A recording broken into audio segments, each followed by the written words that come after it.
start to put tension on my string drawback, I was like, okay, I'm gonna swing. It's him. You can look at the horns when he's dead. I'm in the zone. Let the arrow go is perfect. When they lose their front doors, that's how you know it's smoking. Went about 5-10 more yards. We probably went 20 yards total. Tipped over, tried to get back up. And I saw him pull up. We rushed 14 rods that night. We got like 156 and something like that. And then the next day we came up to 163 even. You're listening to the White Cat Outdoors podcast, bringing you to the table where we talk about the outdoors.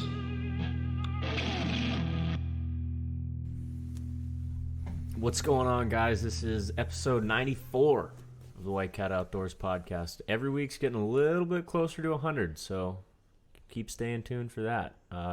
Nick and Tom are hanging out today. What's going on? Glad to be here. And we told you guys last week that my dad's back from Alaska, so we're talking Alaska today. We're going to see how moose and bear season went. So what's going on, Pa? Oh, feels good to be back home. Ready to go back up. Yeah. How long were you up here or up there last time? It was a little short of 6 weeks. 6 weeks. Yeah. But it was a lot of work. We put in a new camp. Yeah, you were actually back over at one of your old camps. Old stomping grounds, huh? Yeah, it was. So I call it a new camp for Alaska Elite Outfitters, but an old camp to me. Yeah, you've been there for 15 years. Yeah, myself and Brad Barron there. Some of the other guys, we'd been there for quite a while in that stretch of the river. So were you in like the exact camp you guys used to, like on that location? We went right back to the exact same spot. We found our old sandpoint well we had and got it back in operation. Don't fix what's not broke, right? Well, it was broken, buried, and hidden, and it took a little work to find it again, but we did it. Nice. Got camp back in. It was really nice. What drove Mike to venture out over to the Nushagak? Because I know he doesn't typically sound like he goes over there. Well, he just wants to keep people spread out. He doesn't want to have too big of an impact on the wildlife in any one spot. If you go to Alaska, you probably don't want to be shoulder to shoulder with guys. Well, you try to avoid that, and it's a big state, and everybody thinks, oh, Christ, there's stuff everywhere. But at the same time, that wildlife's all concentrated in the river bottoms. And you get outside of that river corridor, and all of a sudden it's just barren tundra. So it's easier to overhunt something than you think. So yeah, especially when you bring in 12, 13 guys. We had 12 moose hunters this year. And they were a lot of them were combo hunters, so they were moose and brown bear hunting. So if you have them in a 50-mile stretch of river and take 12 moose out of there, that's quite a hit. Getting pretty hard on that stretch of river, exactly. Because we're not the only ones there. You got your it's all public, right? It's all public, so you got other outfitters that may or may not be there to some degree. You've got the local population that's going to come in there and take a few animals, so it's just good conservation to try to spread yourself out a little bit and minimize your impact on any given area. Yeah, it's good. Go ahead, Tom. Is it like an unwritten rule between outfitters that they all have their designated areas?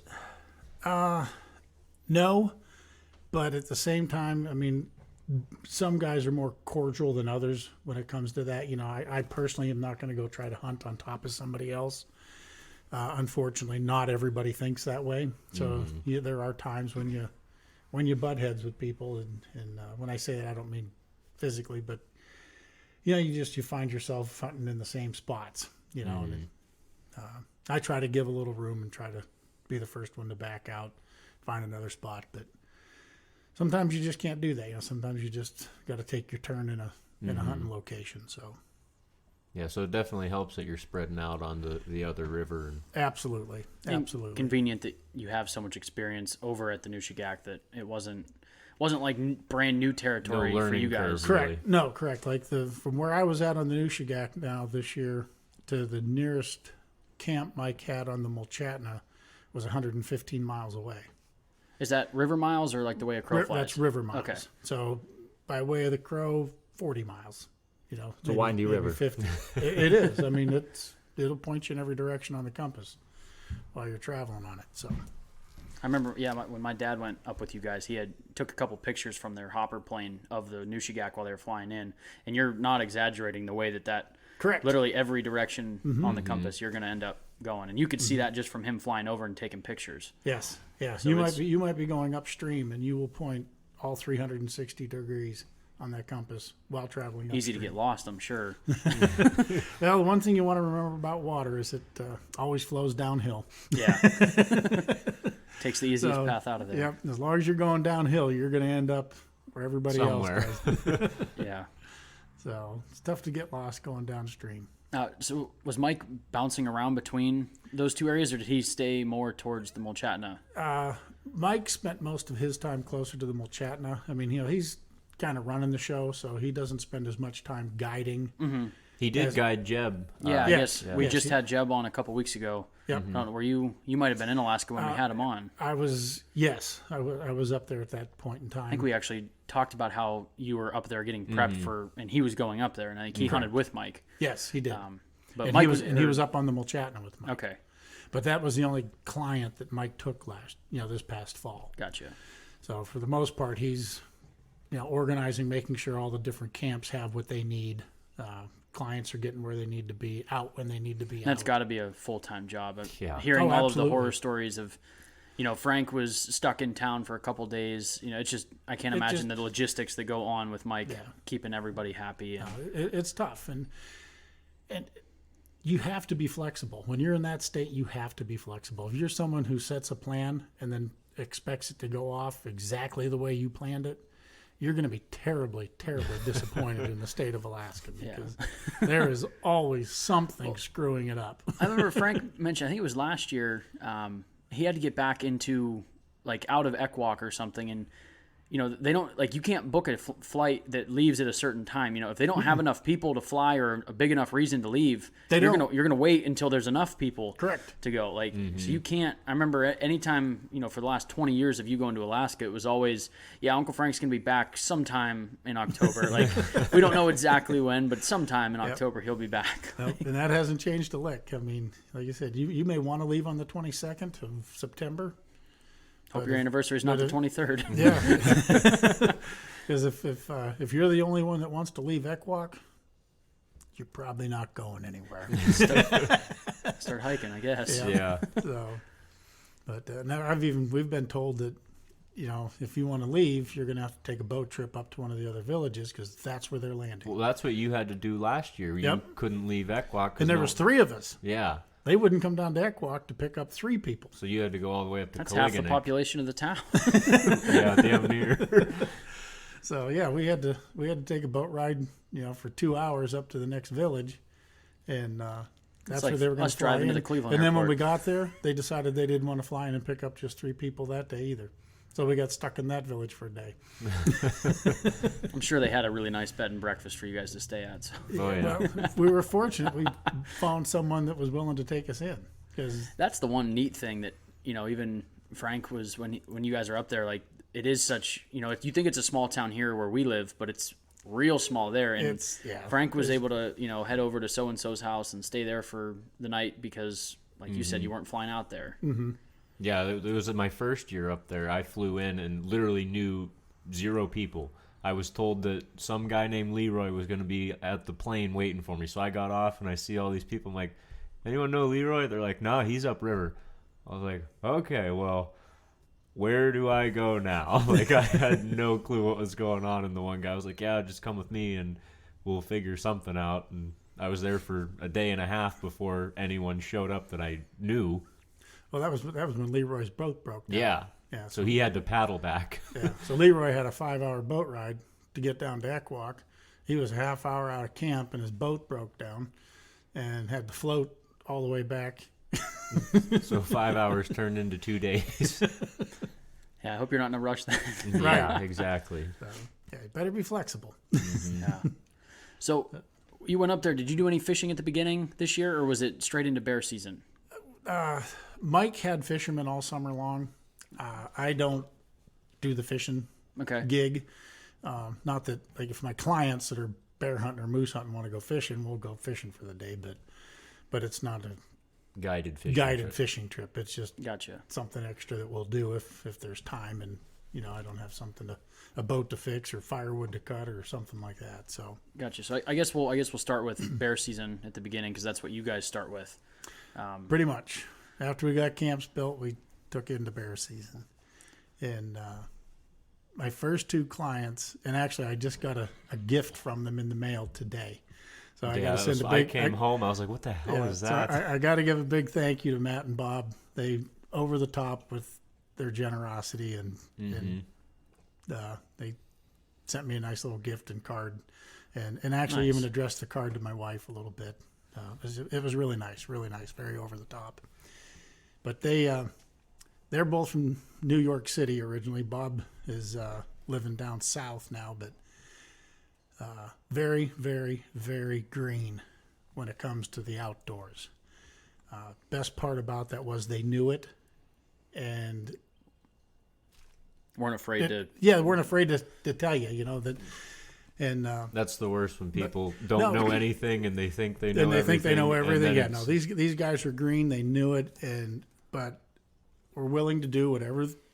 They'd ask questions. We'd answer questions. We'd tell them, here's how it's going to work. This is what we're going to do. And that's what we did. And we had a great time. I mean, they were a lot of fun in camp. Did they know each other, I'm assuming? Yeah, they were related, actually. Okay, so they came up together and to do this bear hunt, and it's actually one of the first hunts they've ever done. And Oh, really? yeah, Going all in. yeah. They I mean, who starts off with whitetails? I mean, you can start off chasing coastal brown bears in Alaska. Yeah. I got to ask real quick, how did they hear about Mike or this bear hunt? I think they just found them on the web. Okay. Yeah. I'm just curious, Internet, because yep. Yeah, it's just that just seems like that's where everybody comes from anymore. There's the Internet. whole thing with I still like the trade sports show shows way. and stuff. Yeah, I mean I can't imagine. I had a blast helping you guys that 1 week down in Yeah. Harrisburg. It was just fun. It's they get old after a while. I haven't hit that yet. So It's nice to be there for a few was- hours yeah, or I even was a there day for a or couple two, but days, when you yeah. have to be there for the whole 10 days of Harrisburg, Yeah. you're shot. Yeah, you've had enough of Harrisburg by the end of that. But no, it just seems like that's just the trend. Everybody's got their iPhone or their Android, and they just surf the internet. And I don't know. I always wanted to meet the guy that I was going to hand $25,000 to and shake his hand a little bit and find out if nothing else, if I'm at least compatible with them Yeah. as a person. I mean, if we're going to be able to get along in camp for 10 days, or are we going to beat each other's throats? So, but that's just how things have changed over the past 25 years. so how did their hunt go? So everything went really good. I ended up with guide and Matt. Bob ended up with another guide in Kent, Clayton. He was new to Alaska Elite Outfitters, first time this year. Young kid from Vero Beach, Florida. Really, really nice guy. Caught on real well. I mean, just took to it like a fish to water. Did a great job. And so we were both just, our original game plan was to just work some fishing holes. It was early in the season. Well, there was an ungodly salmon run this year, It wasn't was it? just enormous. Yeah. There was almost 5 million sockeyes came up the Nushagak this year. Wow. I've never seen even half that. So there was fish everywhere, bears everywhere. And it was just, it was a game of patience. You were going to sit on those fishing holes and wait for a bear to show up that was of a size that you'd want to take, and hopefully it wasn't a sow and cub showing up. And Matt and I did have that on the third day we were hunting. We had we were sitting in a spot where we could watch 200 yards in each direction of good sockeye fishing. And maybe an hour and a half before it got dark, we had plenty of daylight. And from down around the bend, about 250 yards away or whatever, come this nice little brownie, and it looked like a little boar. And Matt wasn't looking for anything special. He just wanted a legal bear that looked nice to him. That's all he was worried about. So the bear's working his way up closer and closer to us, and the anxiety's building, and he's getting excited. And he's like, "What do you think?" I'm like, "Well, it looks like a legal bear. It's not very big, but it meets the criteria. It's a lone bear, and looks like he's in his 3rd year to me. And like I said, it looks like a young boar. And he's like, well, I think I'm going to shoot him. I'm like, well, let's just let him get a little closer. And about that time, I see another bear come around the corner. And I'm like, hold up. So he stopped and he's watching. He's like, what do you think? I'm like, well, we just got another bear show up. We got to look this over a little bit closer. And, to do things by the book, the rule says it's got to be a lone bear in its 3rd year to be a legal animal. Well, now we got 2. So even if it's 5 or 6 year old bear, it has to be alone. Well, or that's yes, like and what's going to happen is, and the reason they do that for 2 reasons. One, they don't want you shooting cubs, and cubs will quite often run together in a group, and mom might not be around, so they don't want you shooting those cubs just because you don't see mom. And the other thing is they don't want you shooting mom real quick. And then the cubs and come then the running cubs out. show up. So they're trying to get you to slow down, look at the animal, evaluate your situation. which is fair. I mean, that's It's probably absolutely. a good thing. Especially when you're down there in the river bottom, hunting these fishing holes. It's very easy for one bear to pop out and everything else to be hidden back in the brush. So you got to be patient. Now, this might be a stupid question, but you said it has to be a lone bear.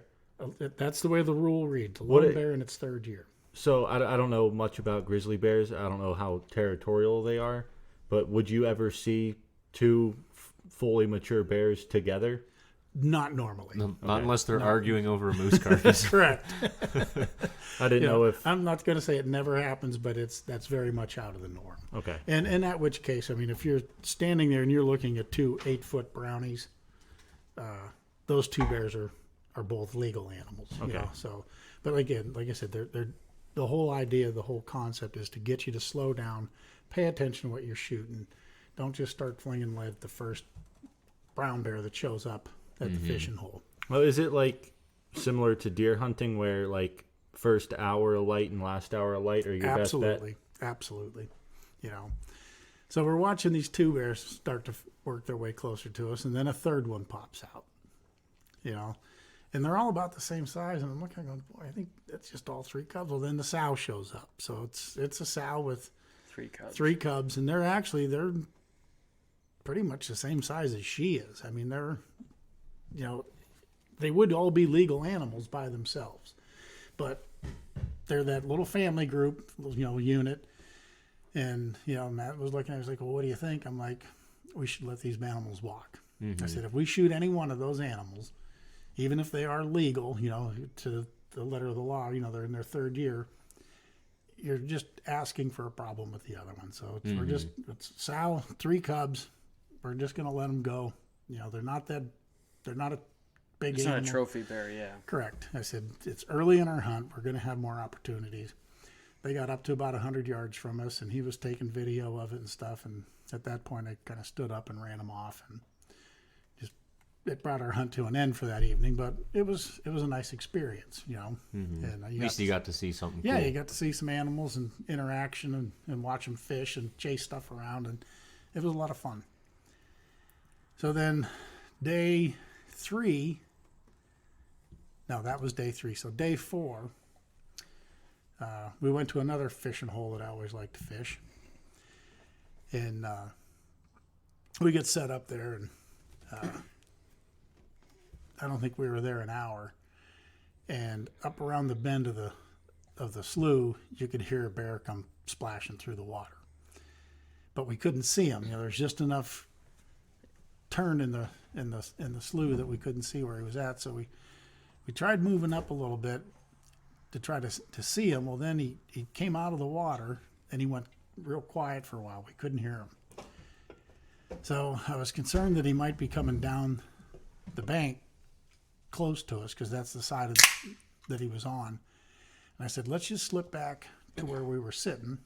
So if he does come down this way, we're not going to end up with him right in our laps. We're going to see him at about 50, 60 yards the first time he shows himself on the bank, if he's coming down here. Which is awfully close on the ground, if you ask me. Well, it gets a lot closer sometimes. So we no sooner got back to our original blind spot, and we could hear him splashing around up there again. And this time, Closer? no, same spot. And this time he kind of came out into the slough far enough for us to see him. And we knew right away he was a decent bear. And he kind of ran around out there. He grabbed a fish and jumped into the bushes. So when he did that, we took advantage of that to move back up on him again and got to within about 170 yards, 165 yards. And the next time he popped out, Matt got his shooting sticks up and made a really nice shot on the bear. You know, hit him right behind the shoulder. And bear jumped off into the brush.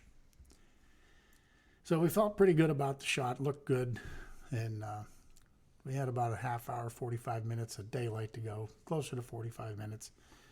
So we went back, got the boat, kind of went back up to where he made the shot, where he hit the bear.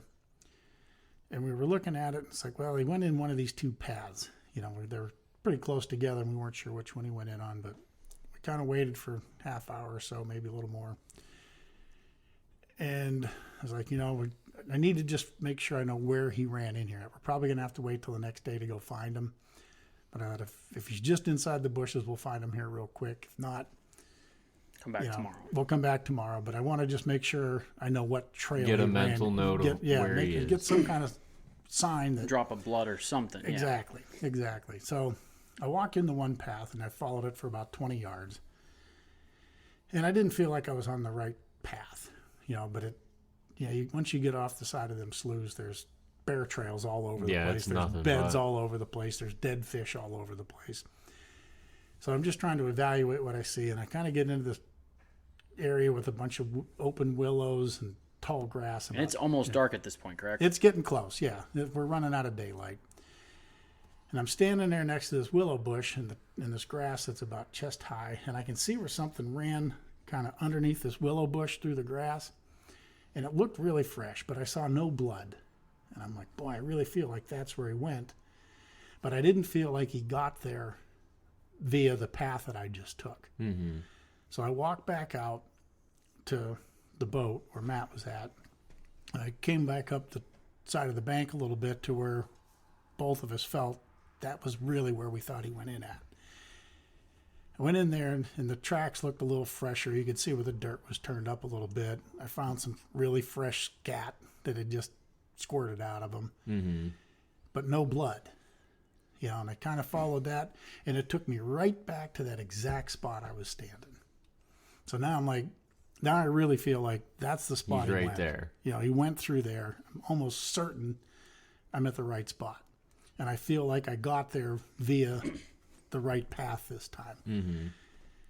And I'm looking at it, I'm like, I just need to know. I want to find one drop of blood. I just want to know this is the right spot. Mm-hmm. So I kind of turned my back to that willow bush to duck under the branches and step through that grass. And as I pushed my way through that willow bush and took 2 steps, he came out of that willow bush. Literally 3 feet from me. Jesus. And fortunately, I had my pistol in my hand.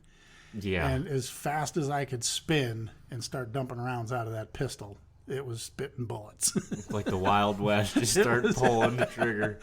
And I'll be honest with you, I don't know if that bear was coming out of that bush to run past me, to run away from me, or to come at me. But I wasn't waiting to find out. Yeah. I was spitting bullets and doing it, whatever it took to make sure he was going away from me. Yeah. Which he did. He ran out and stopped about 15 yards away, and maybe 10 yards away for that matter. And I could see where he was, and I could get a glimpse of his fur, but it was so thick I really couldn't tell what I was looking at. And I wanted to shoot him again, but I didn't want to shoot him and hit him in the ass or someplace stupid that's just going to send him running for several hundred yards. I wondered if I was going to shoot him again, I want to make a good shot that's going to put him down. Mm-hmm. And he's wolfing and barking and chewing on branches and tearing at the dirt. I mean, you could tell he's irritated, but I can hear he's laboring really bad. He's hurt. And Matt was back at the boat. He's yelling. He wants to know if I'm okay. You know, He just he just heard commotion. two shots fired. It's almost dark, yeah. Yeah, and it's almost dark, and you know, I'm trying to be quiet because I want this bear to relax and either die right there where I see him, or if he's going to wander off, I don't want him going any further than he has to. So your client's probably like, Frank's dead. Yeah, he's back there yelling my name and wants to know if everything's okay, and I'm just Not answering. not answering because I'm too close to this bear. I don't Yeah, want to. he's probably in panic mode. So I see the bear kind of roll out of sight, and I wasn't even sure if he rolled over or if he stepped Turned, away. yeah. I just couldn't tell. Like I said, it was that hard to see him, And it's getting dark. and like it's you getting said. dark. So when he went out of sight and I couldn't hear him anymore, I kind of slipped back to the boat, nice and easy. And I think Matt was kind of happy to see I was still alive. And I told him what was up, and explained that we're just gonna let him go and lay down. Felt pretty confident that the bear was hurting, because when I was standing at that willow bush the first time, we were only 8 feet apart. And it was at that point when I'm talking to Matt that I start thinking about everything that played out. If something bad was really going to happen, that's when What happened the first time? That's And when you turned around. when to I walk turned out. around to walk away from that bear at 8 feet and didn't know he was there. That was when something bad could have happened. As unnerving as that 8-foot body coming out of the willow same bush, hole the you same were in. hole you're walking into, as unnerving as that is when you think back about it, at least at that point, I was on a high alert for something to happen. With your pistol. With in the your pistol hand. in my hand, ready to at least try to defend myself, which turned out I needed to do. But if something really bad was going to happen, it was the first time I was there and turned around and walked away. Yeah, not knowing that. Not you knowing literally he just was turned there, your 'cause back on if he would have gone at me then, he would have been hitting me from my backside. You And were done. it'd have been curtains. There'd Yeah. have been nothing good was going to happen at that point. That's insane. I didn't ask you. You texted me about it right after it happened. I didn't want to hear any part of the story. I got like half-assed information from you. I was like, we're just going to talk about this on the podcast. I don't want to know what happened.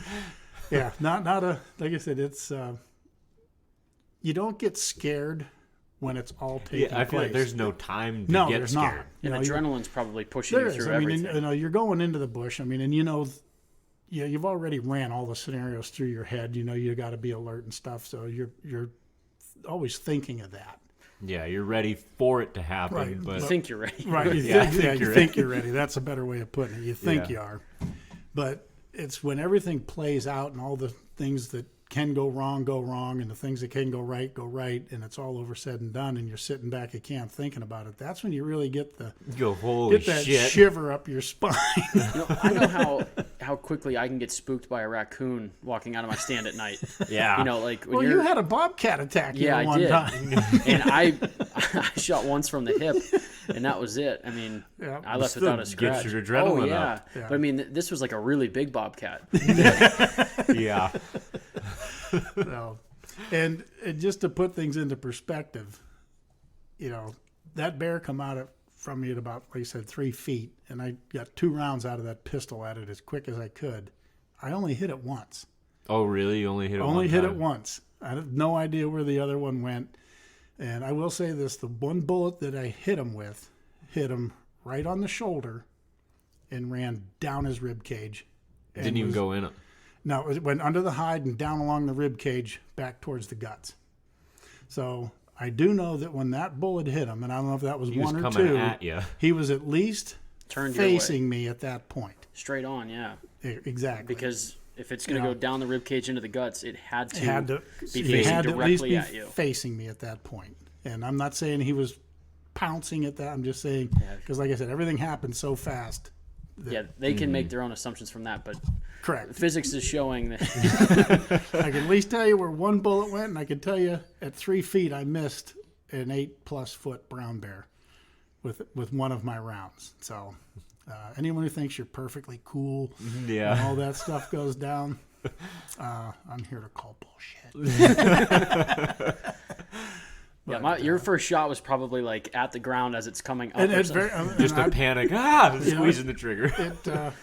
I'm not going to tell you that's not what happened. Yeah, I'm just saying. I know, like, I'm telling you, I got 2 rounds out as fast as I could. And was it a dual action revolver? So you're just. the hammer's down, so it's a single action Oh, okay. type thing. But I mean, I can work it either way, so it'll work single or double action. But So you're walking around with the hammer down rather than hammer back.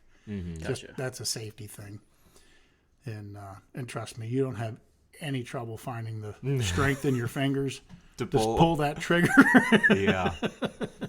You don't have to You pull could the have a hammer. 150-pound It's trigger. almost, You're it's gotta still be- ripping it. Almost has to be like an instinct. Yeah, I mean, it is. I mean, because it's a from reflex. from the time you, like you said, you ducked down to go through the bush. From the time that you ducked to that bear was standing 15 feet away and you'd already shot twice, had to have been like less than 3 seconds, if that. Oh yeah, I mean 2 seconds. I mean, like that's. I mean, Yeah. it had to have been an instinct to shoot twice. Through, like, Yep. I mean, it's. The only reason I didn't shoot a third time is because he was going away. You at could that see point. him then. You I don't knew you know. were safe. I can't. I don't know if I would have stopped. I mean, like you're like, oh, he's not heading my way. We're good now. I'm safe. Well, It's only a wounded 8-foot bear, and he's 10 feet away. I'm fine. Yeah. Now that he's out of the danger, Situation he's out of the handled. danger zone. He's No, past but- 5 feet. yeah, no, but you could see him at that point. Yeah. He had Yeah. You locked could address the back down, situation. and you could start reevaluating. And And the And adrenaline's ultimately- probably still carrying through you at Oh, this point. Like, so absolutely. it's not even like you had time to even think about what you're No, you actually just- dealing with. you just have to, like I said, you have to been there enough times and walked yourself through that scenario enough times that your body, your brain just knows when to say, go, go, go, stop. You know, reassess, go, go, go, stop, reassess.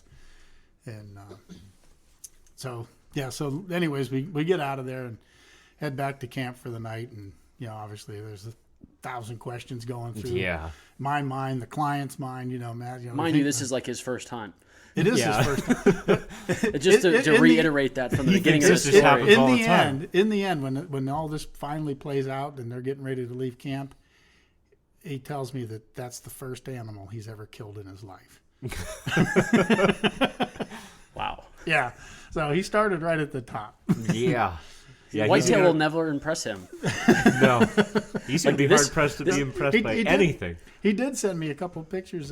Him and Bob, they went while I was still up there. They went on an aoudad hunt down in Texas and killed 2 beautiful aoudads. Oh, yeah? Yeah. So Aoudads are so cool. I would love They are to go cool looking because animals. they have them free range down there in Texas. Yep.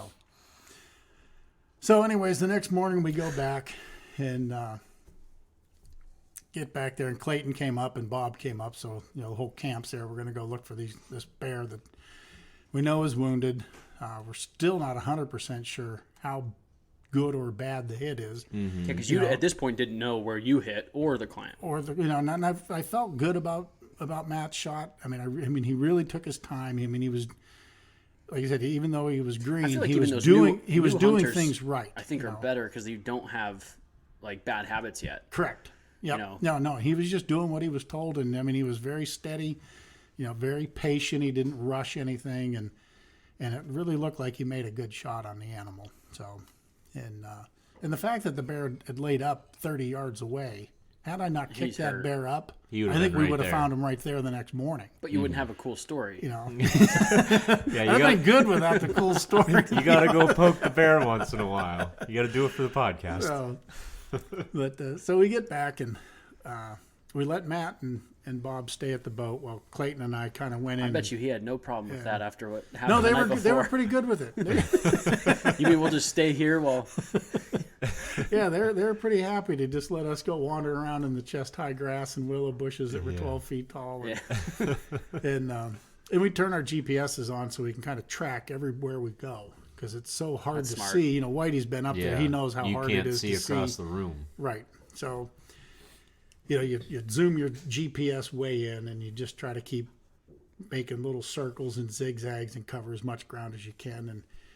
And we searched for, I don't know, an hour and a half, and covered everything pretty good and followed every. did you start at that bush? Oh yeah, we started right back there, and we had a pretty good trail that went to across a little grassy slough that was kind of open, and got over towards a line of spruce trees and stuff, and we were 90% sure that was where he went. But again, there's so many bear trails and that stuff. One thing to note is that they have such long hair, they don't bleed. Even I when was you gonna get smoke at We them, that. never found blood. even when you smoke them, there's no blood. I'm sure they've got a thick hide too, right? And probably a lot Very of Believe fat. thin. Very thin skinned. What about fat? Usually a lot of fat. So long hair and fat probably Fat. plugs right up. Yep. So bears are notoriously poor bleeders. So Clayton and I are just walking every bear trail out that we can come to. And we end up circling back and told the guys we didn't have any luck. And there was really only one section left that we, and I'm looking at my GPS, that we hadn't spent much time in. And it was an open stretch of spruce trees on the other side of that grassy slough. And I said, what we're going to do is that bear's either 50 yards over there or he's 50 miles. It's just, there's no in between. If he's either hit hard enough to be dead, or he's not going to stop. or after the way things went last night, he either gone. just checked out. Ran to the hills. Yep. So it's like all four of us are just going to go in there. We're going to line up, and we're going to make a couple passes through that more open stuff and see if he's laying over there. And we start up into the bush, and sorry, Matt, sorry, Bob, but I got to tell the guys. They come walking up behind Clayton and I up into the bush. They got their hammers back on their pistols, their guns up, ready to go. And it's just like, what are you doing? Relax. It's like, well, there's a wounded bear in there. It's like, put your hammers down, put your guns away. I said, Don't need him shooting at twig snapping. Yeah. it's like, but they asked, aren't you worried about that bear? And I'm like, right now I'm more worried of getting shot in the back by one of you guys.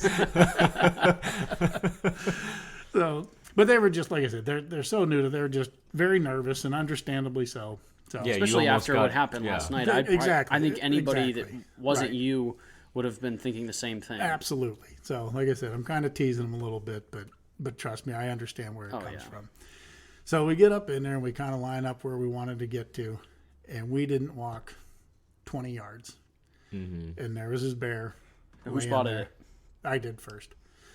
And where the bear was laying, both Clayton and I had been within 6-8 yards of it Wow.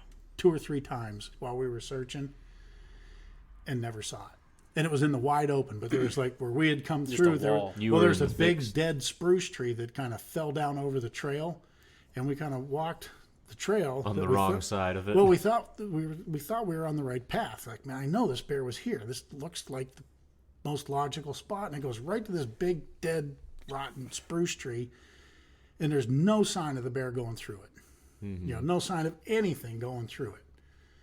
And both of us, we walked up to it a couple of seconds. Nah, he didn't go through here. It just maybe went down this way, and we circled away from it. Well, here we couldn't see what was just the other side of it, and he was laying under a spruce tree, wide open, right next to that right tree. next to that big spruce tree. I think we had to pull 4 pieces of grass to start taking pictures.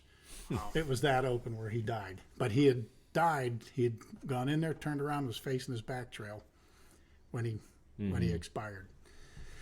So, but we ended up, like I said, it was good karma. We did our due diligence. Things worked out really good. Matt had actually made a really good shot. He had hit the one lung and the liver. The bear was kind of quartered a little bit, and it looked more broadside than what it was. So, like I said, I'm sure had I not kicked that bear out of that bed, it would have died. Yeah, because that 30 one yards lung from and a where- liver is a very lethal shot. Very It just lethal takes shot. a little bit of time. Yep, and that's all it was. What's, you said around that 8-foot mark. What's about the weight of a bear like that? Your guess is as good as mine. 600 pounds, 700 pounds. I was just curious I mean, when you said you were taking pictures and stuff. Like, you probably aren't moving that around to prop it up much. Oh no, You take pictures It takes where a couple it- people to drag it around and then get it set. That's what I figured. I was just you curious can for roll pictures. it around and do stuff with it, but yeah, I have no way of. We get that question all the time. How much does something weigh? And it's like, you got a hoist in a tree, we'll hang it up and weigh it. But, but it's pretty tough to think you're going to do that. So you'd probably have better luck just kind of going like on some website that. Some biologist. Biology. Yeah, Yeah. biologist website that'll tell you, the bear average size of a bear, The yeah. average size of a bear this size is going to weigh this much, and with bears, their weights change so much from spring to fall. Are they heavier in the fall? They're going to be probably? heavier in the fall, but you don't know whether was your bear eating well and going into the fall real heavy, or was he skinny? There's just so many factors. I'm sure they could fluctuate 200-300 pounds easily. Yeah, just depending on how healthy he was. So, But yeah, that was my first bear hunter. Get the bad stuff out of the way nice and early, Yeah. and smooth sail through the rest of the season. But and then unfortunately, they ended up leaving camp a little early, and Bob did not get a bear. I really think we could have got him one if they would have stuck around, but they had some things going on with family and work and stuff like that. And aoudad hunts. And aoudad hunts, but they had to bug out a little bit early, unfortunately. So, But I mean, if it was their choice to leave, I mean, I'm sure that they both had a great time. they in were camp. they were. I mean, an absolute pleasure to have in camp. That's always good to hear. Oh yeah, I mean, I would cherish the opportunity to have those two guys in camp again because it was just fun. You know, a lot of fun. Good guys to be around. So, then actually, because they left early, that kind of gave us a little bit of free time to do a little moose scouting. And one thing led to another, and Mike had a hunter that was hunting on another river down below us a couple hours that wasn't having a lot of luck, and asked if I'd be willing to run up the Nushagak to another river called the King Salmon and take them up on the hills, do some hiking for a spot and stock hunt on the berry fields. For And bear up there. For a bear up there. So I was like, yeah, I mean, I don't, I'm always, all I want to do is see happy clients. So. It's not like you got something else going on. Right. And the guide that was with this client was new to our area, new to jet boating. So that's why Mike asked me to take this guy, because the King Salmon River can get a little tricky. And he knew I was familiar with it from years gone past and stuff. So the guy come up to camp, we traded out, and the other guide went up and started setting up moose camps up to Mulchatna to get ready for his moose hunter that was coming in. And I took this guy up to another camp we had up at the mouth of the King Salmon. Got up there, spent the night, got up the next morning and had breakfast, and we were going to run up to King Salmon and go spend the whole day out on the hiking the mountains and glassing and looking for a bear out in the berry fields. And the guy even told me, he goes, you don't seem like you're in a big hurry to get up there right at first light. I'm like, well, it's the King Salmon River and it's a little tricky, and it's been a few years since I've been on it. I don't want to start running it in the dark and end our hunt before it ever gets started and stuff. And so he didn't say anything to me at the time, but he was a little concerned that maybe he didn't make a good move changing guides, But anyway, so we get up, we have breakfast, and we head up the river. And we only go up the King Salmon River, I don't know, half an hour, and get to a bluff, and I park the boat. And I climb up this little bluff at 30 or 40 feet. And When you're hunting in the berry fields, is it, because I've never done that that style of hunting, is it more like that first hour, last hour type of thing, or are they just laying out there all day? They could be out there all day long, because they're coming down to the river bottoms, mainly in the dark, because that's where they're most vulnerable to the locals and stuff. So in the berry fields, they're just relaxing. Out there. It's basically mowing pressure that's put them on that schedule, it sounds like then. More than for the most part. Yeah, but they'll be out there in them berry fields just mowing all day long. Mm-hmm. It's just finding which blueberry field they're eating in. Mm-hmm. So we park the boat. I climb up this 30-foot bluff, and literally the very first place I throw my binoculars, just looking to see where I want to walk. I am not even looking for a bear yet. I just want to know how I want to get across this piece of tundra to get to the hills that we're going to start hiking on, because they're about a little over a mile away yet. Mm-hmm. So I throw my glasses up, throw it out there across the field, and the first thing that they focus on is a bear out in the berry field. About how far out? About a mile away. He's not even to the mountains that we were going to hike to get up and start glassing. Yeah, he's at the foot of them. And I jokingly yelled down to Shane. I said, "Hey, I found a bear for you." He's like, "Yeah, right." No, seriously, there's a bear up here. He comes pulling up the bluff. He's like, "Where?" I said, "He's right out there." And he put his glasses up. He's like, "Holy cow, it is a bear." He goes, "What is it?" I'm like, "I'm not sure. I got 8.5 power glasses. The bear's a mile away." And it looked kind of, I knew it wasn't a big bear, but I couldn't tell if it was a young boar or if it was a decent sow. And he didn't care. All he wanted was a legal bear. He wanted a legal bear. He did not care about how big it was. And I said, well, I mean, there it is. I mean, it's close. Let's go get a better look at it and see what we got. Well, we got up closer to it and determined it was a sow, but it was probably a 7.5 foot bear. It had real pretty blonde color to it and stuff. And he looked at me and goes, can I shoot it? And I'm like, if you're happy with it, yeah, it's a legal bear. I said, it's by no means a monster. I said, but if you're happy with it, I'm happy. That's all that matters. Yeah, that's the biggest thing is making sure the client's the one that's happy. Yep. So we put a stock on this thing that didn't take another half an hour. He made a good shot on it. We had it skinned off, and we were back to camp by noon. And he was questioning you at the beginning. And that was when he told me, he goes, I was kind of wondering if you knew what you were doing. He goes, You tell me you've been up here for 15 years. I said, yeah. I said, well, and I explained to him why. I said, I didn't want to be on the river in the dark, and wreck a boat or something. It's a tricky little river. And I said, and I knew we were going to be up here for the next 14, 15 hours. Missing out on 20 minutes of twilight wasn't going to be what made or break our hunt that day. It was more important that we were well rested. You doing okay over there? I'm sorry, I can't stop sneezing right now. I should just go to the other room for a minute. You're doing pretty good. Story. So that was one of my quickest bear hunts I'd ever been on, especially going to the mountains to do a spot and stalk kind You're of thing. at least a mile from the boat at this point. What's the pack out for this?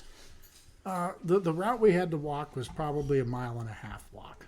Yeah, but I mean, how, I guess I just skinned it out. skin it out. So you take the hide in one and then quartered, how? No. With the brown bears, we don't have to save any meat. All we have to take out is the hide and the skull. Okay. So what I do is when I'm in that situation, I skin the bear off. I leave the skull right in the hide at that point in time. I leave the feet in the hide, so it all rolls up into one bag. Throw it on my backpack, and we walk out. And so his hunt lasted 4 hours that day. Was the entire hunt. I mean, boat rides and everything. So have you done a lot of spot and stalk? oh yeah. Yep. Yep. So I've spent 3 or 4 days up there spotting stock and not finding a bear. So that's why I said this is not the norm. Pull the boat up on the bank, climb up, and look out in the berry field. In the first place you look, see a bear. That's by no means the norm. But I mean, I've seen a lot of hunting shows and read up on hunting out west where people are, and not even out west, but sheep hunting or antelope, mule deer, where they spot and stalk, and they do a lot more unsuccessful stalks than they do where they actually stalk and shoot.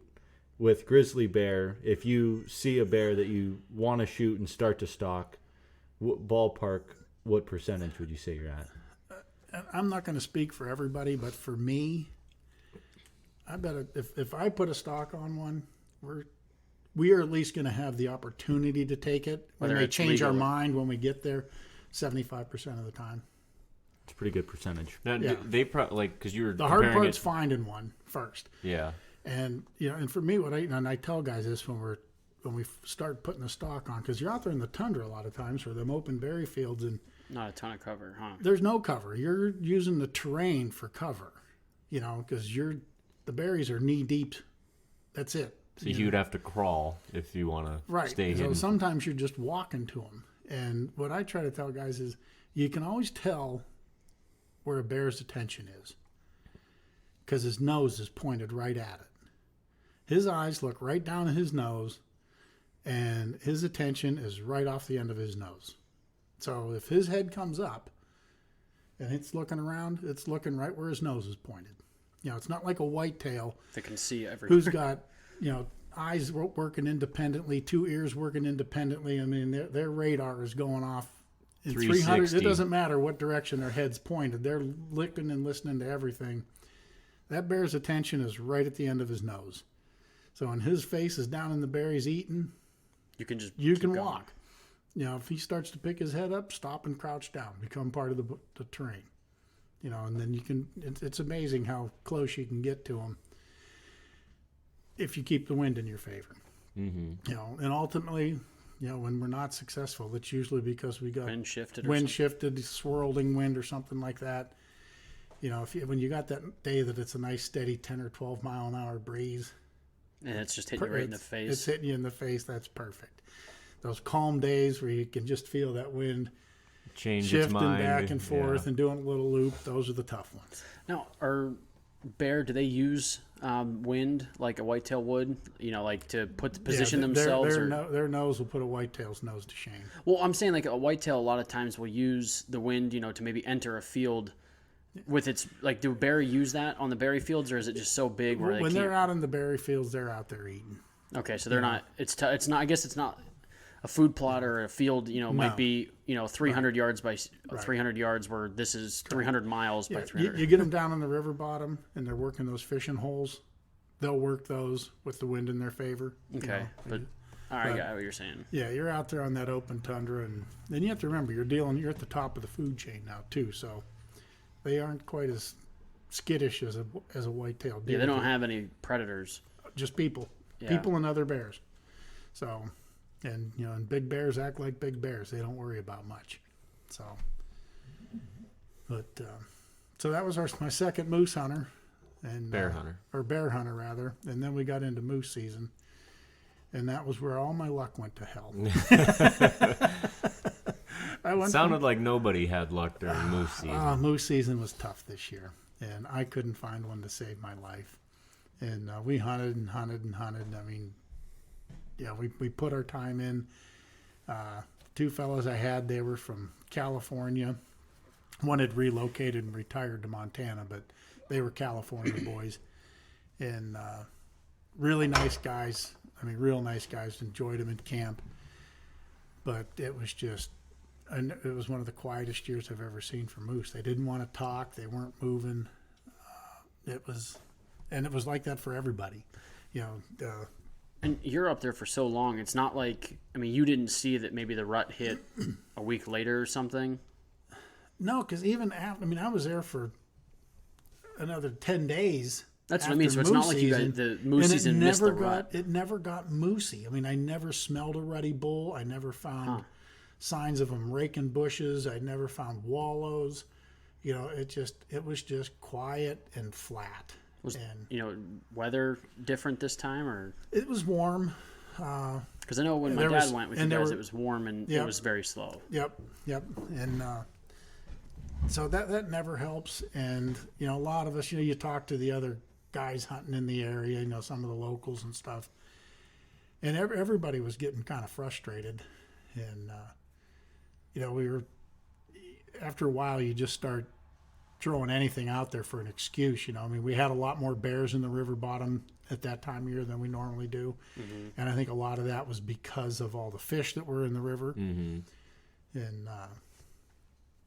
And the one night, I did hear a bull, but he didn't fire up and start really talking to us, but I got a couple answers from him, and then he just kind of went quiet, and I could hear some cows way off in the distance. And I figured he probably went to be with those cows, and I did something that I don't normally do. I've learned over the past several years, as we've had more of these tough years to hunt, that I'll pick my spot that I'm going to go hunt in the evening, and that's where I stay. Whether I'm hearing something or not, I do my calling, and I just stay because we've been picking up more and more of those silent bulls that just kind of come in and circle, try to get downwind of you. So I try to set myself up so I can see downwind, and we've had good luck that way. Well, I shot myself in the foot the one night. I thought that bull went to those cows, and I got looking at my watch, and I looked at the guys, and I'm like, let's bug out of here and go hit that one other spot where we had him, Clayton had a moose talking and never showed itself. Maybe we can get him to pop out here right before dark. So we walked out, and anytime I'm moving, I always make some soft grunts, just, more. Mm-hmm. Just to make a couple moose noises and stuff. So we walked out, got in the boat, left, got over to this other spot, and no sooner did we walk in, it was getting late. We only had about 10 or 15 minutes. And all of a sudden, you hear boats, and then you hear an eruption of gunfire. And you called the moose right out. That moose followed us out to the river, and when it swam the river, some locals came by, shot a 60-inch bull right there where we were at. I called him, but we never knew he was coming. He was quiet, and and I've seen that happen before. Didn't follow your own advice. Didn't follow my own advice, and I'm not saying we would have killed the bull had we sat still. Yeah. Maybe we would have, maybe we wouldn't. Yeah, it could have been the fact that you were moving down is what sold him. And right, because I've done that before. I've walked away from animals, and that's what fired them up to come. Tom and I have killed chase us turkeys down. doing that. You know, where you call walking the other direction, and then we turn around, head right back to where we were, sit down. And, yeah. Yep. And they do. They just like, where do you think you're going? So, but it was just a tough moose season. I just couldn't seem to do anything right. And Clayton did end up killing a really, really, really nice bull. He was actually the only one to physically call in and kill a bull out of our group. You're saying Clayton's client did, or did Clayton? Well, yeah, Clayton's client did the shooting. Just wanted to clarify. Yeah, it's kind of I don't know. That makes us guides feel a little better when you say we got the animal. No, I was just curious. That, like, I didn't know if maybe it was slow and somebody left and he ended up having a tag to hunt. I was just clarifying that. Yeah. That's all. No. Clayton had his client, and he called in a bull for his client. Gotcha. I mean, they do the guides do a lot of the work, a majority of the work. I mean, that's why you pay for the guide. So it's totally justifiable to say it was. So as guides, we tend to throw some of the credit to the other I guides. would 100%. Not that we're trying to take anything away from the clients or the hunters, but no, I mean they paid for the guide. They have to understand that that's part of it. I would say. Yeah. Mm-hmm. So, but we had 12 moose hunters this year, and 5 moose were killed. 4 of them were basically drive-bys. I just happened to catch them in the river. How big was Clayton's that he got? It was a 60-inch bull, but it was by far the biggest bull we killed this year. We had a couple others that were 64 and 65 and a 63. Which is, 50 is the limit, I guess. Yes, 50 is the minimum. If people have listened, they know that, but just in case, 50 is the limit. And 50 is that's a good bull. It's still a good bull. So, you start getting 60, 65, now you're getting... Right. And the funny thing with moose is everybody worries about spread. And honest to God, it's the least important part of them. When it comes to scoring, probably. When it comes to scoring, it's the least important. Even just looking at the moose, just how it's shaped. Yeah. If it's pointed forward, it could be 53 inches, but if it was shaped different, it could be 72. Yeah. Yep. And that's the way Clayton's. The way the paddles, Yeah. Clayton's one paddle was probably 20 inches wide. So had it laid flat. Oh, he could have easily killed a 75-inch bull if that bull would have been shaped the way some of these other bulls were shaped, that were laid out nice and flat. But this particular bull was by far the best bull we killed, and it was the narrowest bull. That's pretty wild, though. The narrowest bull was at 60 inches, too. Yeah. I mean, that's... Yeah. No, so the bulls we killed were still nice-looking animals. But it was tough hunting. And like I said, usually after the season, we see more moose activity, and we didn't seem to see that. Yeah, because you're there for another, like you said, 10 days for days. the second half of bear season. Yeah, and nothing ever came of it. So we sent our moose hunters home with a less than stellar season. Now, we did have one guy, Jeb, who you guys have had on. He did pass up a legal bull. Yeah, because he put a mark at, that 65. He wanted a big bull. And he's killed a couple bulls before. He's looking for trophy class. Yes, he knew what he wanted, and Crockett. And the bull that Mike called out wasn't what he wanted. But somebody like Jeb, he's totally okay with. Oh yeah, yeah. He said it was still a great hunt. He had a phenomenal time. Yeah, it's not like it's for Jeb anyway. It's not a once in a lifetime hunt where he needs to fill a tag to feel like he fulfilled what he was there to do. Right. He had a specific goal in mind. Yeah. So you can kind of you can split hairs, but you can add that one as a successful hunt.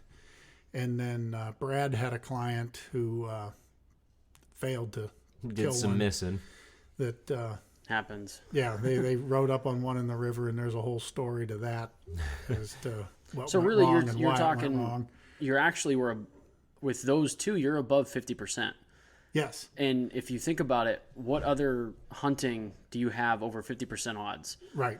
So really, I mean, as much as you guys call that not a great year, when it comes in the general idea of hunting, that's a great season. Yeah, it was still better than most. So, Just down for us. just down for us. Yeah, You know? which says a lot about your program that you guys are a part of, Right. and how Right. well you guys do. Yeah, we're usually typically in that 70 percentile Yeah. for moose success on moose, and so for us to be in that 40 or 50 is a bad year for us. You Yeah.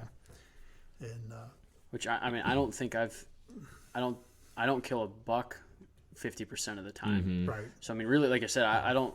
In No, the and- idea of hunting, that's really not a bad rap. No, like but a record. and part of what we weigh into that too when we say it was a hard season or a bad season is, you know, typically we see more bulls. You know, 40 inches those or something. Those 30, 40 inches, or you get more animals talking to you, even though they may not show themselves. You're involved in more hunts Yeah. that may not pan you out. feel like So you- something's about to happen. Exactly, and we weren't having those kind of experiences this year that weighs into that feeling of, boy, it just wasn't as good as it could be, because Even if you would have know- killed 9 moose, it would have been like, they're just not. they still weren't. Yeah. It you was still a tough You know, year. last year I didn't kill a moose last year, but I called four different bulls out and just couldn't get a legal one to show up. You know, Yeah, so, and that's not really so anything you can do. over the 5th through the 15th, you call 4 different animals out, or 5 different animals we saw.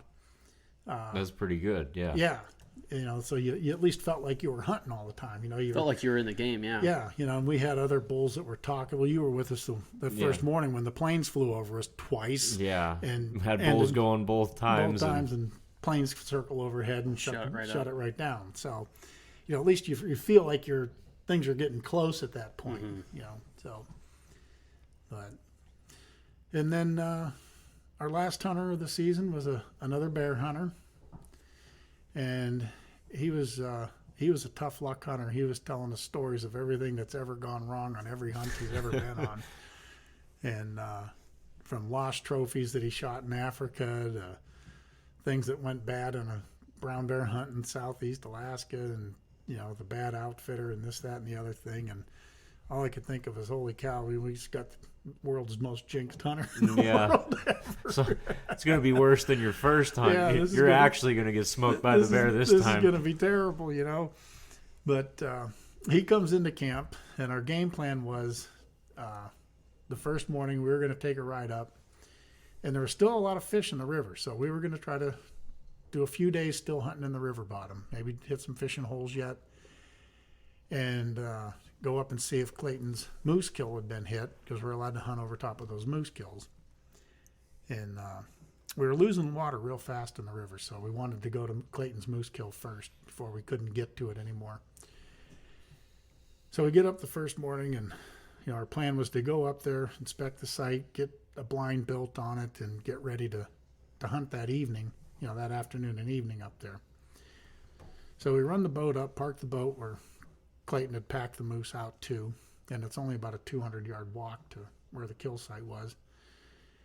And as we were walking in there, we got about 40 yards away and looked over at the kill site, and there's a 9+ foot brown.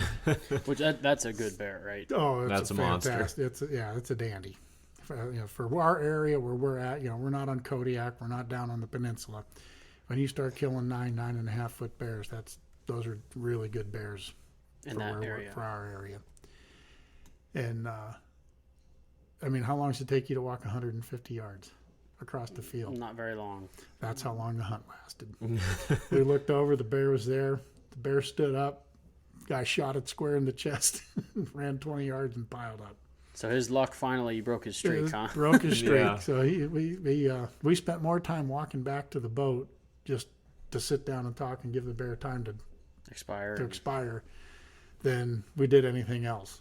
Wow. So that was another when we were back to camp by like 11 o'clock in the morning. 2 of the shortest hunts of all time. Like, I'm not even hungry for lunch yet. That's what it was. That's exactly what it was too. So the bear hunting this year couldn't have been any easier, any better, with all good people. Actually, all our clients this year were just fantastic. It was one of the best years of clients ever, across the board. That's good to hear. It was really, really, really nice. So, It seems like Alaska can definitely be a stressful environment, when it comes down to boat's not working right or bear attacks. And The boat's not working right or a bigger pain in the Yeah, that's well, I guess a what very recurring problem. Yeah, but I guess what I'm getting at is like if you throw a bad client in the mix and it just makes it that much more miserable Yes. while you're up there. So like to have good people to have those problems with makes all the difference. Yep. Yeah. To where you can, once it's fixed, you can laugh about it at the campfire that night. So Now, I can honestly say that everybody that came into my camp this year, I would love to have back. I Great. mean, I would look, if Mike said, hey, so-and-so's coming back, wants to hunt with you, I'd be like, yes. 100%. Yeah. 100, yeah, absolutely. I'm in, And not that you get a lot of bad clients, but, everybody's got their own personalities, and Yeah, and They- you're not they going could to not mesh even be a with bad and person, hard just to don't believe, but I'm not always easy to get along with. Can you believe that? Yeah. Who'd have can't thought? see it.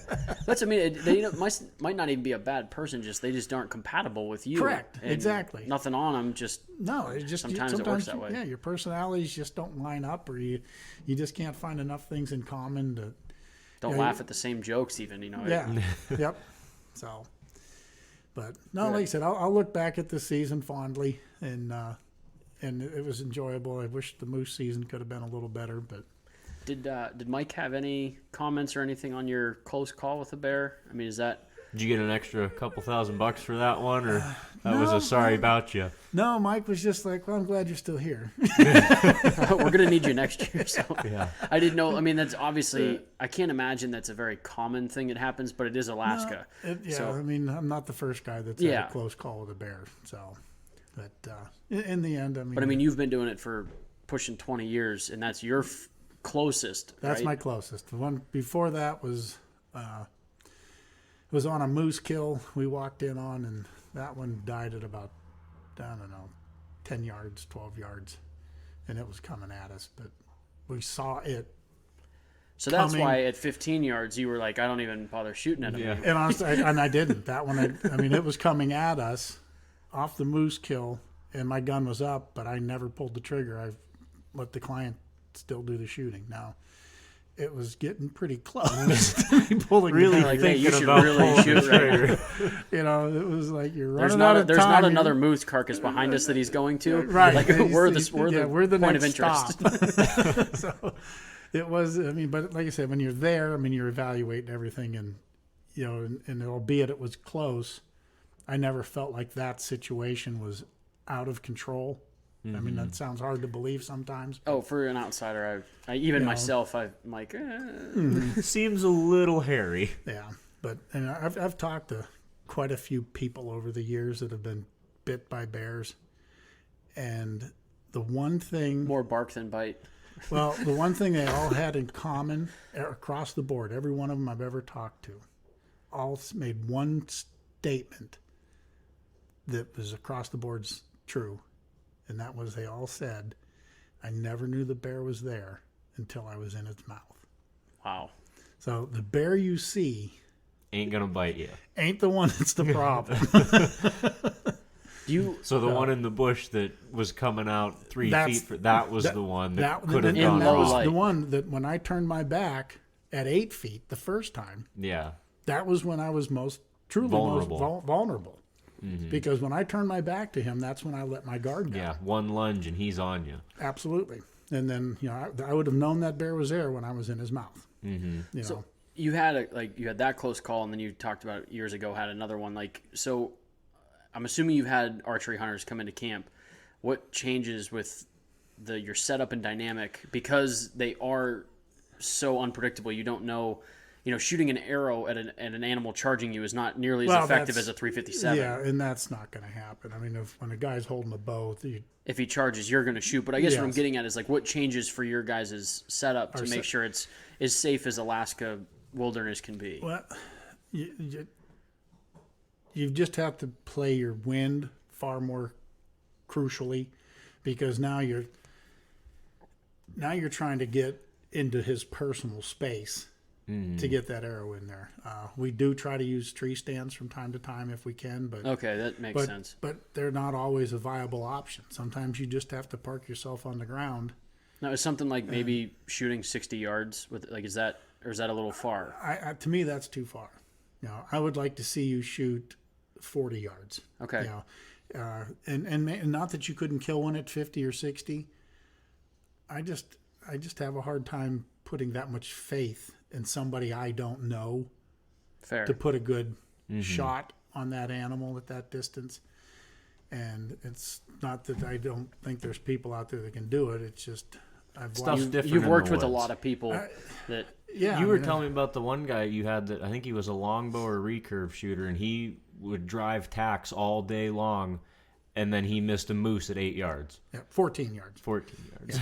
Yeah, Frank. cut way the guy farther. slack. Yeah, my Yeah, bad. he was a longbow shooter, and he'd get up every day and he'd shoot a dozen arrows at 30 yards, and I'm telling you, he'd put every one of them in a styrofoam cup at 30 yards. And the first time that bull stepped out of the brush in front of him, he Right over his winged back. one right over its back, 14 yards.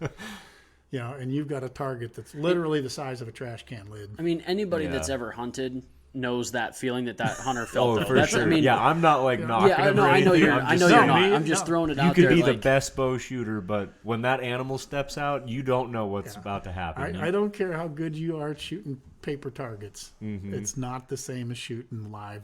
No. Well, and just last weekend out hunting, had a deer come in.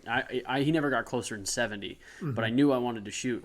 I could not get my legs to stop shaking in this stand. You know, like, Yeah. and you know, I'm comfortable shooting in the backyard to 60 easy. You know, and knowing that I wasn't going to shoot this deer till he was at 30, I could not settle down. So I totally understand that. And anybody that's ever hunted knows that adrenaline and that for shaking sure. that happens. Clients laugh at me all the time because I get excited when they're shooting game. And they're like, what are you getting so excited about? And he goes, you're not shooting. I'm like, you don't understand. This is why this Yeah. is what we're here for. You know, I mean, the day I don't get excited, that'll be the day I quit. You know, I don't know. Well, and you get all of the thrill of the hunt. You still get Yeah. everything the client's getting. You're just not. You're just not pulling the responsible trigger. if it messes up. No, well, see, but I feel as though I am. Oh, You know, I'm saying and the that's shot, why- I guess. yeah. The shot. But but to me, I feel more pressure to get it done. guiding you to than, a successful opportunity, yeah. than I do if I'm hunting for me. You know, so there's a big part of me. I get more excited for you than I do for myself, and you know, and I feel more pressure and stuff to be successful when I'm trying to get you an animal than I do myself. Yeah. You know, there's a lot of days that we go out and hunt and try hard, and if I were hunting for myself, I'd have looked at the day and evaluated it and gone, let's go fishing. Yeah. Let's go porcupine Our hunting. or odds are way something. better at the Yeah. You I know, could or- guarantee we catch yeah, fish. right, or let's go pick some blueberries and make a pie. Yeah. So, but no, there's a whole different level of pressure when you're taking somebody else out who's maybe they're on that once in a lifetime hunt. Yeah. You know, I mean, I've hunted with Tom before where we get a buck that comes in that we knew wasn't even legal, and Tom's shaking and I'm excited. You know, we're like, you know, even asking ourselves, like, why are we getting so worked up right now? Like, we can't shoot this. We like, even if we wanted to. And it's just, like you said, the day that excitement leaves is probably the day I'll quit. Yeah. Because Yep. that's why we're there. It's for that rush of excitement and joy, No, adrenaline. it's and there's just so many things that happen in the woods that have nothing to do with the hunt that become entertaining. So that one of the best parts was when that sow and 3 cubs came out, Yeah. and we got to watch them for 20 minutes. You know, and you know, Matt had even made the comment. He goes, you know what, this hunt's successful. I can go home and show people video of bears and it's all good now. You know, he was at that point he was happy, and it's like, well, it ain't over yet. Yeah. We still got a chance. You We know? still have a bear attack to deal with tomorrow. Yeah. Wait till you see what happens later. Boy, do we have a trip planned for you tomorrow. But no, good bear year, tough moose year, but All in all, good all in season. all, another good season. So Good deal. Nice. looking forward to the spring. Nice. I always hate / enjoy when you come back because I want so much to talk about every little thing that happened, but I also don't want to do it until we go on the podcast so I can Hear ask it for the first time. Yeah, because if I already know the answers to the stories and stuff, I have a harder time asking questions And you being know? excited about and being it. excited too. The only thing we knew about that bear attack was that it was close. There was a wounded bear, and it was a real close call. Yeah. That's all we knew. It was like Uncle Frank was in the woods with a wounded bear, and it was real close. That's all we knew. So we I just think my enjoyed- wife was disappointed because she didn't get to cash in my life insurance policy. Yeah. Real bummed about it. Yeah.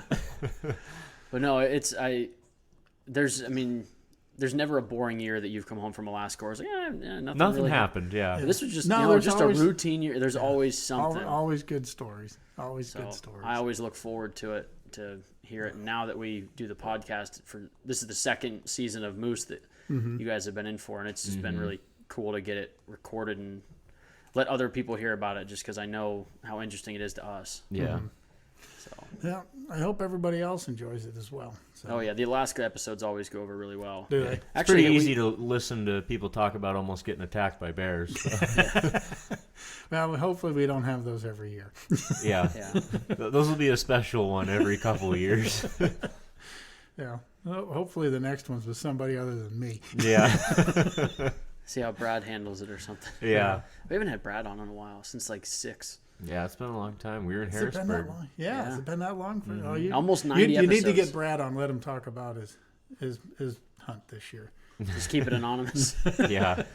I would be down for that because Brad was a riot to have on. Oh yeah, yeah. You get him going. It always- you wind up Brad, and it's just It get started out of the with way. Brad walked in with like a 6-pack of Black and Tans under his arms, and he said, I don't need a mic. I ain't going to talk. I'm just here to listen. We're like, we're just going to set it there just in case. And I think he talked more than anybody. Yeah. Yeah, and he ran out of black and tans Yeah. early. Yeah. Yeah, it was a fun one. So, well, thanks again for Oh, thanks for having me on. always, I enjoy it. the studio is at your house and fortunate enough to let it. Yeah, it seems like Tom's giving me a look like I missed something. No. I think he's just laughing, having Oh. fun. Oh, okay. Tom's over there to have a good time. he kind of lightweighted his way out tonight on beer. I think I've only seen him drink one. I'll have one after the show. Did your Yeah. did your girlfriend tell you weren't allowed to drink anymore or something? Oh, No. man. I was just Tell you busy to slow down. listening. Getting really in. into the story. Yeah. Forgot to drink. But again, thank you for joining us on, and maybe hopefully you get a deer Well, here let's soon. let's all of us go out there and kill some deer, and then we got that to talk about. Yeah, and we're going gator hunting with Clayton in a couple Yes, weeks. we so- are. Oh, it's Clayton that you guys are Yeah, going that's with? who we're Okay. going gator hunting. Yeah, with, so Clayton. I guess I Maybe didn't we put, can talk Clayton into doing a. That would be cool. Yeah. Totally. He's a little swamp rat from down there in Florida. he's got some I cool didn't put that stories. together. I knew you guys were going with a guide, but when you said he was from Yeah, Florida, no. it didn't click. Yeah, Yeah. no, that's Clayton. Okay. We'll Yeah, we talk to did. him. We did tease that last week that there's going to be a Gator podcast coming soon. Yeah. So Yeah, so you'll be hearing No, from he's- that you'll again definitely soon. have to He's a really cool kid. I mean, You'll he's have a to good dude. plant the Good seed to dude. get Clayton on a Yeah. FaceTime or something. We'll do an Yep. episode Yeah, after that'd be the cool. fact. Yeah. That'd be cool. So No, we could, we'll come up with something, We'll but that'll be figure it fun. out. Yeah. I'm excited for you guys to do that hunt. Yeah, I'm really pumped too. It's gonna be a good time. In the meantime, it's still deer season, so make sure you guys are all getting outside. Alrighty. Thank you, folks.